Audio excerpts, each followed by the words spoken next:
നിങ്ങളൊരു ഭർത്താവാണോ? പലപ്പോഴും നിങ്ങളുടെ ഇണ അല്ലെങ്കിൽ തുണ നിങ്ങളോട് ദേഷ്യം പിടിക്കുന്നത് അത് ദേഷ്യം പിടിച്ചിട്ട് തന്നെ ആവണം നിർബന്ധമില്ല.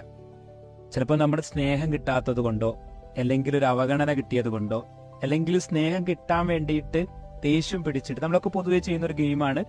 നമുക്ക് സ്നേഹം കിട്ടുന്നില്ല എന്ന് തോന്നുന്ന സമയത്ത്, പ്രത്യേകിച്ച് സ്ത്രീകള് സ്നേഹം കിട്ടുന്നില്ല എന്ന് തോന്നുന്ന സമയത്ത്, പരിഗണന കിട്ടുന്നില്ല എന്ന് തോന്നുന്ന സമയത്ത്, ഒരു ആലിംഗനം, ഒരു ഹക്ക് കിട്ടുന്നില്ല എന്ന് തോന്നുന്ന സമയത്ത് എന്തേലും ചെറിയ ഒരു പ്രശ്നം ഉണ്ടാകും. ആ പ്രശ്നം ഉണ്ടായി കഴിഞ്ഞാൽ നമ്മൾ അവരെ കേൾക്കാൻ വേണ്ടിയിട്ട് നിൽക്കും.